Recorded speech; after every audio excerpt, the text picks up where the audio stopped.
Okay, so we're going to go ahead and pretend like people are watching. We're going to hope that YouTube is recording this, Mm-hmm. and then maybe I'll be able to download it, and maybe do some editing so we can get rid of some of the flap, the extra stuff. Kind of the beginning where we could not figure out what we were doing. Yeah, it was really, but we're on the roll here. We've been on for 19 minutes, and that really doesn't matter.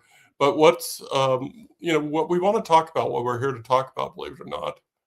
I don't want to do that. You want the one down here? I want the one down here. Yep. There you go. There we go. Hi. Except now you can't see the.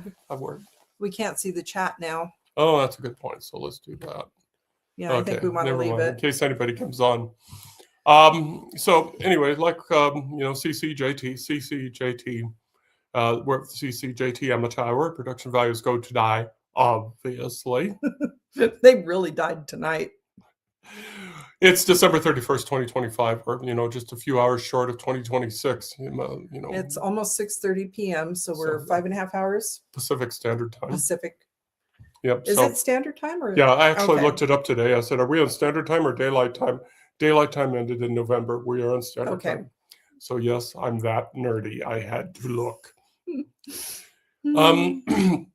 So probably a lot of significant things happened to us in 2026. We had a lot of fun. We were 2025. We had a lot of fun in 2025. We did a lot of things. And one of the significant things we did, and we talked about this in our previous podcast, is we created an LLC, a limited liability company called Two More Books LLC. And that was fun, and that was interesting, and that was expensive. That was expensive, and it's going to be expensive to keep going, but we will keep going. Mm-hmm. And as companies do, we grew, we kept busy, but we find ourselves at a crossroads. And this is what we wanted to talk about tonight for 2026, because we found that starting a company, and I apologize if I sound like a mansplaining, but I want to go ahead and lay some foundation here. One of the challenges that we ran into is time. Every company deals with time. It's the cliche, time is your most valuable resource. And the thing that we ran into over and over and over again is we don't have enough time to do everything that we want to do. Primarily, we want to write. That's our mission. Right. Is for the company is we want to write. Mm-hmm. The second mission statement, which we talk about in almost every podcast, is to help writers write. But the problem is one takes away from the other. And so what a headache. And so balancing that is, and I should also point out, it's not an either or situation. We could do both, but it's still frustrating because CC and I are really hot and heavy in our manuscripts and each other. But I didn't say that out loud. Excuse me, sir. I can't believe I said this that. This is PG. PG. We sleep in separate bedrooms and we shake hands before we go our separate ways. Welcome to the CC&JT Comedy Hour. We want to write, but we want to help writers write. And so that's why we did it. That's why we did one podcast, and that's why we did the second podcast. And, and we feel after a year of doing all of these things, all together, we still feel it isn't enough. Right. We still want to help writers write. We still want to do that outreach to connect. We want to still do the networking and the natural outcome from all that. And that's not the primary purpose. That's the underlying purpose is the marketing. We grow local to build national. But we first and foremost, because CC and I do come from partially an education background, we want to help writers write. But we want to write. One of the things when we talk about helping writers write, we've been talking to people recently, networking with our local authors and with Sierra Arts Foundation about maybe teaching something writing related in person, which would take a lot of time away from writing. And it would be a way to help us grow and maybe to help bring in more income, which would be nice. We're not really strapped, but we've written and published a lot of books at this point, and we haven't yet found the point where we're breaking even. And it would be nice to at least break even. So adding maybe I don't think either one of us would be comfortable offering editing services. So I think that's out.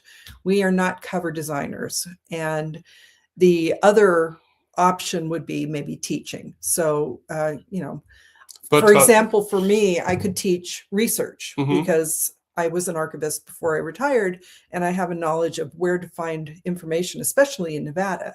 So I could teach that pretty easily, but it would take away from writing. yeah. And teaching is not just something that you can just step up in front of a classroom and just do it, because there's the organization, there's lesson plan, and then there's then there's more organization. Right. You just, and of course, then once you build it, they may or may not come. Right. And it's a quandary, because I want to release at least 3 books in 2026. How many do you want to release in 2023? And so between us, we want to release 6 books, right, under our, under the header of Two More Books LLC. But these things are just sucking up so much time and so much brain space. Well, for example, tell them what you were doing today. I mean, first of all, this morning we did a podcast. Right. So we did our regular CC&JT amateur hour. We interviewed a very interesting author. So check back on Sunday for that. Yep. Sunday, January 3rd. 3rd. First, second, third, or maybe 4th. Anyway, Sunday, whatever that is. Sunday. So we recorded the podcast. That takes an hour-ish. Right. JT has to make sure the podcast recorded correctly. Then after that, what did you do? After that, then I had to open up a manuscript, which I have a deadline from my editors to be finished by Friday. And so I spent the entire afternoon working on that manuscript and, doing all the editing. And finally, it's like, and again, I had until Friday, but it's like right behind it is I had a second manuscript from the same editors at a different stage in the editing process. And I started working on that after I sent the first one in. And so then I was working on the second one. When I really want to do is work on the third one, which I'm writing from scratch right now. That's actually set in the same universe as those other 2 manuscripts. And I'm something like close to 50,000 words in that. And I really want to get going back to that. But these other 2 manuscripts are a distraction. So I got to get those done. So, and this is not an unreasonable example of what CC and are going through, because and we're not trying to whine or complain. We're saying this is what we're dealing with, in that we usually have 1 or 2 manuscripts at the editors while we are creating a brand new manuscript out of thin air. And then we probably have a cover design contest going on that we're monitoring. Plus, then there's the normal day-to-day life. So we've been just going through the holiday season. There's a lot of family stuff related with that. You want to go out and see people. I mean, sometimes we do anyway, but it's whatever we're doing during the day on the writing front. There are also the normal household chores, because we don't want things to get too far behind there. We've got some household maintenance things that we need to do. And then there's everything that's connected with the business that's, behind the curtain that y'all don't see, because there are always things behind the business. And it's not small. I mean, there's only 2 people, but you'd be amazed at the lift of that. And then, of course, we've got inventory management. We have book signings. We this, that, and the other thing. And so, again, we're at a kind of a crossroad here between what our normal business is, which is writing, editing, podcasting, book signings, and things like that. But then we want to look for another, revenue stream, and so we're kind of at a quandary. And I just have no idea where to fit that all in. And on top of all that, we don't have real jobs. We're not working 8 to 5 anymore. And we used to actually write. I've been thinking about this, and I actually was able to fit writing in better, I think, when I was busier, because when I first started writing, we still had the 3 little kids at home. And when the kids were running around playing and doing things, I was monitoring them, obviously, but then I was also writing, and I could work with distractions at that point. But over time, I've kind of lost that, and I'm trying to find my way back. And actually, I was doing some writing while watching a TV show. I was binging Dr. Quinn. And Medicine woman. so normally I need peace and quiet. I don't even listen to music, but I'm trying to get myself back to where I'm not quite as distracted by everything around me while I'm trying to get some writing done, because I can't work that way. I can't sit in a little quiet bubble all the time. So writing style can be a problem too. JT has been going out and writing in public over at Comma Coffee, which we mentioned in our podcast, but it's, that is helpful, because if you can sit down and write in a few pockets of time here and there.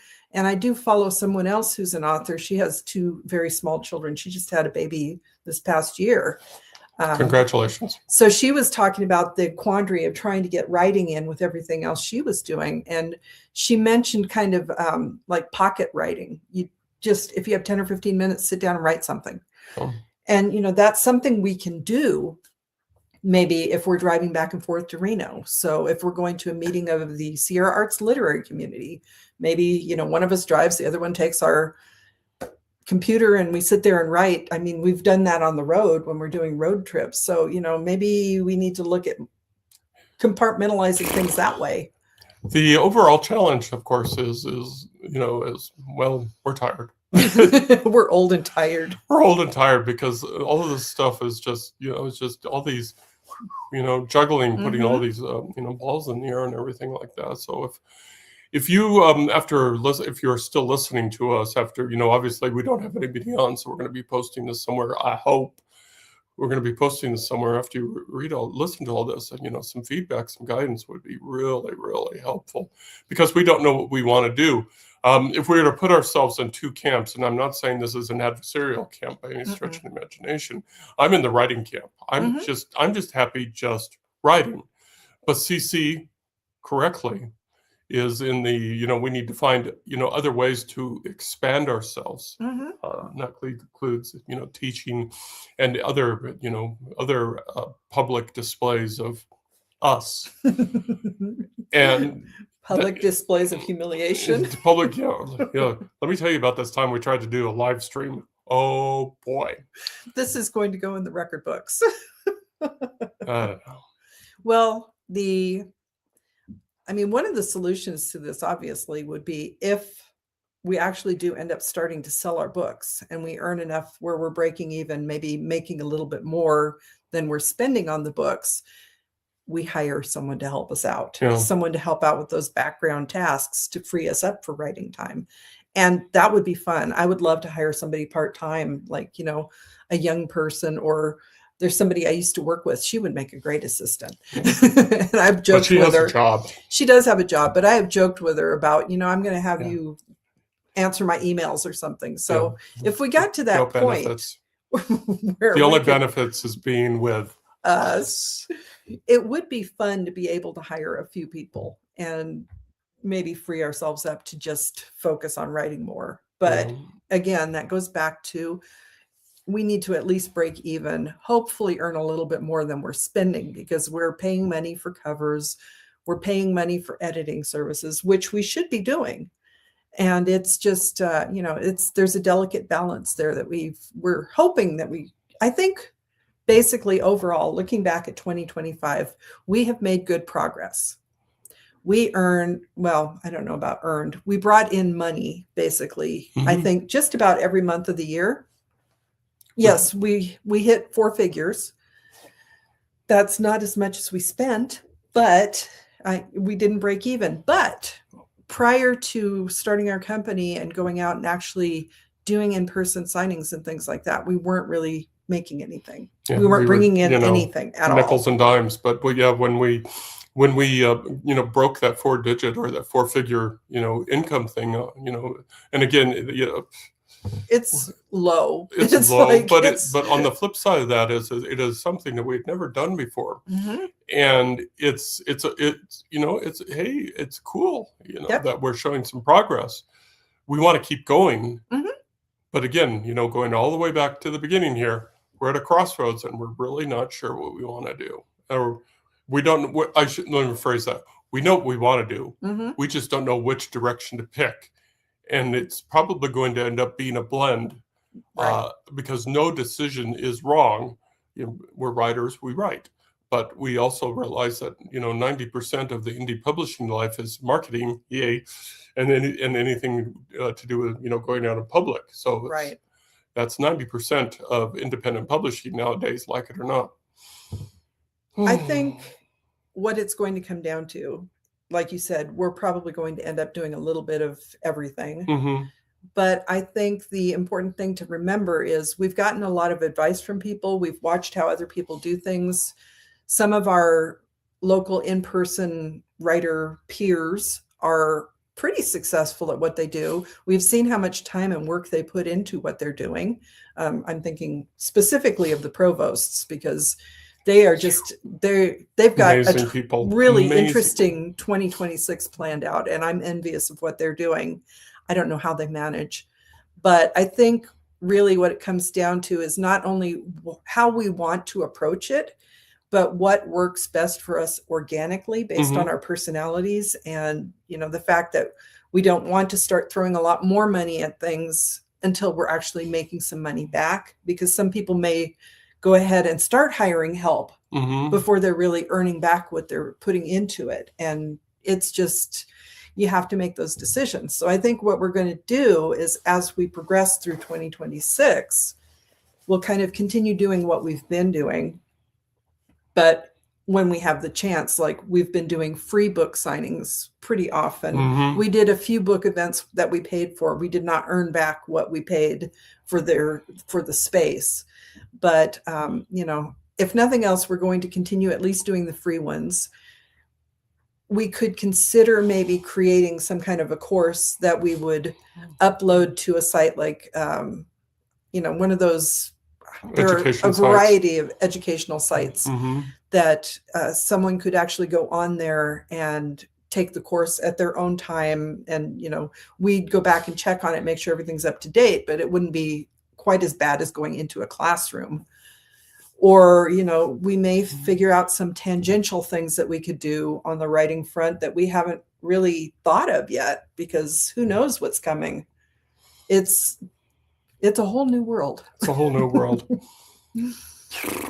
Wow. It's amazing. But I think overall we had a good 2025. We did have an excellent 2025. We have tried a lot of new things like this live stream. So that's been exciting. Way back in, was it March? I think when we did the first event at the Nevada State Museum. Yeah. I know JT was pretty hesitant and very nervous for that event, but toward the end of the year, it was kind of like he was coming up with his own events. So it's like stuff up. We do these things, and it's quit hitting the table, because it's like a drum on there, man. Sorry about that. Party time. Party time. Excellent. Well, it is party night. That's what we're trying to do. It's like we're supposed to have people partying with us, but nobody showed up, but that's our fault, because we didn't know what the heck we were doing. Alone again, naturally. Don't start singing either. No. We Okay. torture these poor people. Just some housekeeping stuff we just want to remind you is go out to our website at www.carsonhuman.com, and you're going to find that we have a couple of book sales going on. Just as a general reminder, we have a paperback sale where 4 of our works are out there for $12.99, and you get a free backpack along with that. So that's out on, the link is right there on the front page at carsonhuman.com. We're also doing 99-cent book sales, and again, link on the front page, and you can get some of our books off of Amazon, ebooks, for 99 cents. And people have been doing that. We've we've been seeing people out there going boop, boop, boop, boop. And those are nickels and dimes to us, but still, hey, we appreciate every nickel and dime that we get. And, the oldest book that's actually making money right now is The Sheriff of Nevada. And we're nowhere near the amount that we sunk into it, but we are getting close. We're closer than we've ever been before. And someday we may break even on that. But it's funny, we spent all that money in a very compressed amount of time. But over the life of the book, 5 or 6 years now, we may break even on that book. So if you head out there, the paperbacks and the ebooks are all cheaply on sale for you, and it's fun. I was actually talking to a follower on a site where I play backgammon called It's Your Turn. And we talked about the book that they bought, which was the first Serving Salvation book. but they talked about their love for the Dragon Rider series done by Anne McCaffrey. And we found out we have something very much in common because I also love those books and read them when I was way, way young. But, they give us something to bond over, which was really, really cool. And that's something that we're learning as we go, especially as we're doing these in-person events. If you can connect with somebody, they would be willing to check out what you write. And you can't really hard sell people on your books because there are going to be people that just don't like what you're writing. And that's, it's no big deal. There are people who can't stand Stephen King, who we frequently mention. I mean, Uncle Steve. But it's like people have very specific tastes when it comes to books. So if you can make a connection with a reader, for example, through a game site, it's, once you talk about having something in common, people are willing to check out what you're doing. So if you're out there and you're like us and you're struggling and you can't quite figure out how to break through a little bit, go join a local chess club or, your knitting group or whatever. And, just, I know there are actually some people who write cozy books that talk about knitting or cooking or things like that. So there are so many different ways to connect with people. I just don't think we write books like that. Like our books aren't specifically about a, like a craft or No, actually, I just blame the American K-12 education system, which makes reading a punishment. You are required to read this chapter or you will get an F. So that just, that's... There is a lot of forced reading. We've heard of people who, the kids don't like to read normal, like dense books, but they will read an illustrated book. Or a comic book. There is a difference between an illustrated book and a comic book. And they're discouraged from doing that by their teachers because it's like, you have to specifically read this version of the book. And it's like, if the kid is connecting with that book, let them read that book. Yeah. And of course, there's one good type of, books that we haven't even talked about, which we really, really want to do, but we just can't afford it, are audiobooks. We get that people, are busy lives and they, like, for example, commute.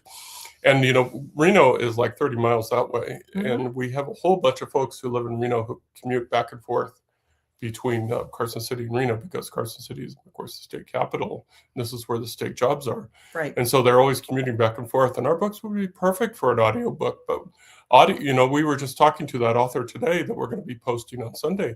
And he was saying that it's expensive, like $50 an hour just as at the low end. At the low end. And, he cited a figure, which I'm not going to repeat because it made me go, wow. At the high end, it's and like, wow. $50 an hour of 50. Audio.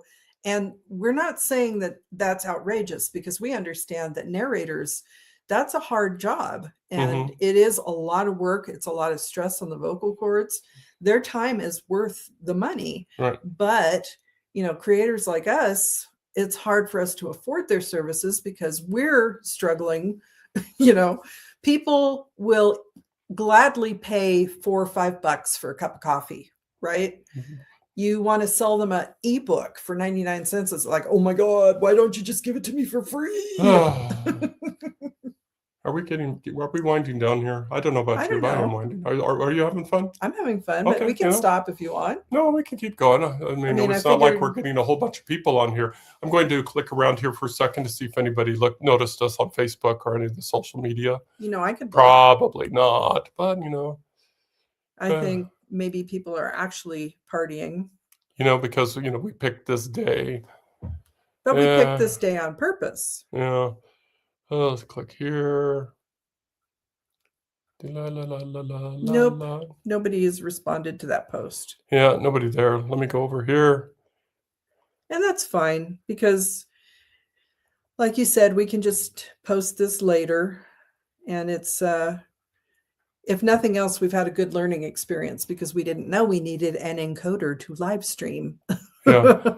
I mean, on Twitter, I'm not calling it the other thing. On Twitter, there's only been 3 views of the tweet. So it's like, okay, that's fine. And I don't know if people are actually out partying or if they're at home just hunkered down, maybe enjoying a good book. But it's Yeah. Probably not an evening that most people want to spend online. We were just thinking that if anyone was bored, they might want to check in and say hi. Yeah. But And it's all again, fine. we don't have that many followers yet. We're going to get there. We're persistent. One day at a time. La la la la la la. As JT just sits here and scrolls through his social media instead of actually paying attention to the live stream. Okay, we're back. All right. All righty. So pick a subject. Well, New Year's Eve. All right. We've had a lot of New Year's Eves together. This will be our 44th New Year's Eve together. Mm-hmm. 44. We were very young. What? Muy loco en la cabeza. Muy loco en la cabeza. And it's funny because our first New Year's Eve together was not long after we met. Right over there. Right over there. Right over there. That is true. Right over there. So we're over in mid Carson City. Mm-hmm. We're in mid Carson City, almost, you could almost say exactly in the center. Pretty close. We're not far from the capital. And, like 3 or 4 blocks in that direction, maybe not even that many. No, about 3 or 4 blocks. A little bit to the southeast. Yeah, a little bit to the southeast. 44 years ago, this person was living in an apartment in a complex that is still there. Mm-hmm. And looks like it hasn't changed at all. We drive by the apartment all the time. I see him parked there. And we watched Dick Clark's New Year's Rockin' Eve. That's back when Dick Clark was alive. And JT fell asleep on the floor because he had come back from, you were at A school by that point, weren't you? Yeah, it was a tech school. So I was Biloxi. Biloxi. I was at Keesler Air Force Base in beautiful Biloxi, Mississippi. Yep. And so I had flown back for the holidays because the education center shuts down for Christmas. So we were all allowed, we young airmen were allowed to take holiday leave. So flew from beautiful Mississippi to, back to Carson City, spent New Year's Eve with this lovely creature. And then 44 years ago tomorrow, I was flying back and I said, you know what? This is an awesome person. Boy, was I naive. But this is an awesome person. And so there I am in the New Orleans airport at a payphone, kneeling, because that's what you do when you propose. That's and a story. I proposed to her because I was too chicken to do it to her face. That's my story, and I'm sticking to it. And so I'm there kneeling, and how'd you like to go and get married? And she gave me those 3 lovely words. I have to think about it. I'm not sure. It's more than 3, but it's well, to put it in context, we went on our first date in September. Yeah. We went out a handful of times. He went to boot camp, basic training, basically, for the Air Force. And so I was here in Carson City, and he was in first Texas, and then Mississippi, and then Nebraska. And so on his end, he was in the airport in New Orleans.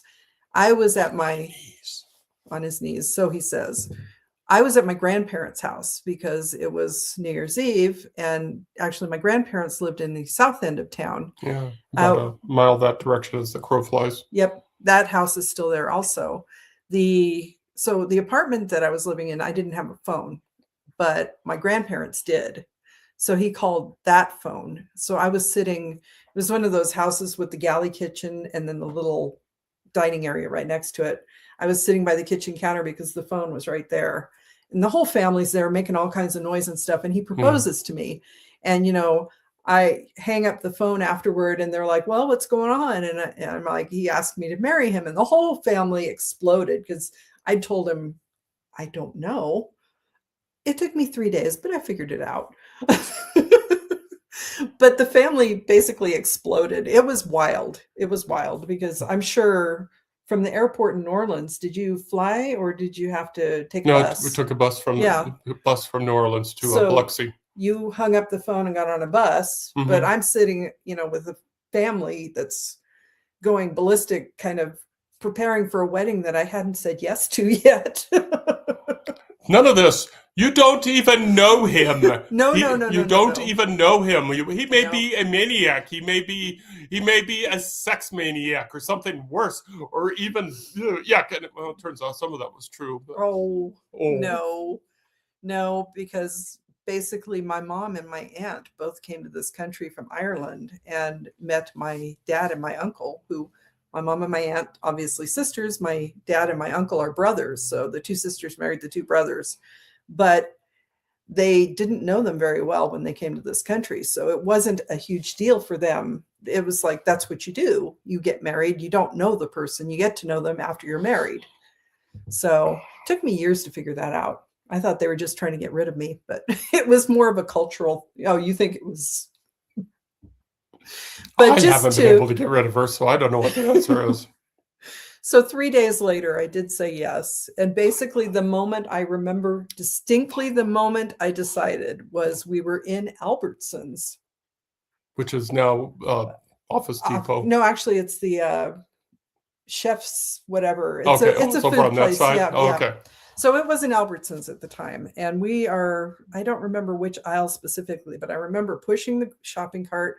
I'm there with my mom and my aunt, and they're like chatting in the background. And I was just like, yes, I should say yes. It's like, because I decided that if I said no, we'd probably never see each other again. But, I couldn't imagine not seeing him again. So that's why I decided in Albertsons that I was going to say yes. You poor thing. And I think like Charlie Daniels or somebody was on the music. It was the Devil Went Down to Georgia. No, it wasn't that specifically. It was something country-ish. I don't remember the song, but The Devil Went Down to Georgia would have been more appropriate. it would be. Right. But it was a memorable moment because I was 18, and it was a big life decision. So much. And then, in that next year, you travel, prepare for the wedding, do the wedding, and, set up a place in Nebraska and a little itty bitty thing. And then, of course, our eldest, Mm-hmm. and we just. I ended up in the hospital the month after we got married because I had like strep throat really bad or something. So yeah, I know. But it was like, that was a wild year. Did some college in the spring and the fall because I started here in Carson City, and then we did some college classes in Bellevue in the fall, Nebraska, which was not a great idea. We did so bad. Yeah, we were trying to develop a life together, so we figured we'd take some classes together. We would not only further our education, of course, but we would be able to build some commonality. And what the funny thing is, of course, beside our oldest child, which was a great deal of commonality, what the thing that really brought us together was the Chicago Cubs, because we had the benefit. We finally got a TV.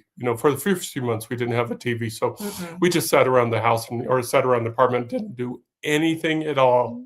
No, except I was working and she was working. Yep, and he was working rotating shifts. Yeah, so we had our jobs, and then when we, the time that we were together, we played cards and studied the Bible. Actually, we did play a lot of cribbage. You taught me cribbage and backgammon. We walked to the library because we didn't have much money.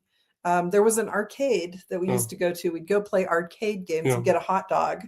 We walked down to I think it was in the mall, like South Roads. Something like that, yeah. And we were young. We'd go to comic book stores. We would go play arcade games. It was... we were kids in grown-up clothes. And it's playing house. Yeah.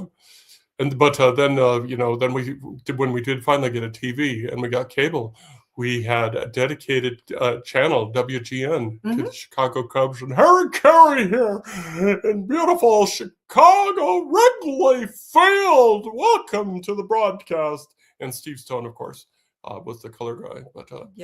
But and we're still Cubs fans. 2016. Anyway. And in those days, the Cubs were playing day games at home because they didn't have lights yet. So I remember a lot of hot Nebraska summer afternoons. We'd get hot dogs like from the, at one point it was the NCO Club. I don't know if we ever got them anywhere else, but we'd get our hot dogs, and we didn't have a lot of furniture because, young newlyweds with no money. I think our sofa was like a $20 thing we found on the curb. And we'd just sit there and eat our hot dogs and watch baseball. Yeah, it's funny. So much time watching baseball, and we never got to actually go to see the Cubs in person until many years later, decades later. Yeah, we did some spring training games in the 2010s, which was really cool. And we talked about 2016, but we saw the World Series. We did see the World Series team when they were playing in Mesa, Arizona, at Sloan. It was a great year. But so it's been a long travel. So when we talk about our 44th, 44 New Year's Eves, and at that little apartment over there wasn't a heck of a lot of furniture in that one either. And now here we are sitting in this house that we own, that we have so many memories and so many pieces of furniture that we've bought or that we've inherited from family members. And I'm looking at my wedding dress, which I keep on the mannequin in the dining room because at some point I have to actually probably donate it to the local museum because it was my mother's wedding dress first. But there's so much stuff now. And when we started out, everything we owned fit into the back of a Pinto station wagon. Yeah, we're looking at the Christmas tree, our Christmas tree over here that has tinsel from our first Christmas tree 44 years ago. I saved it. No, actually, that would have been 43 years ago. Yes. But we have tinsel there, and then of course we have decorations that we accumulated over the years, with pictures of our kids and our grandkids, and we can't see it from here, but I know that there's a World Series, 2016 Chicago Cubs World Series, and a couple of Air Force ornaments because that was pretty formative. Actually, you can see the Air Force ornament right there. Yeah. And Santa Clauses and things like that. And ornaments that our kids made and ornaments that my former coworkers gave to me and ones that your former coworkers gave to you. I think you got that one, the light up one over there. That's on the bookshelf. And so many memories. And that actually is something that informs our writing. Yeah, it all is formed.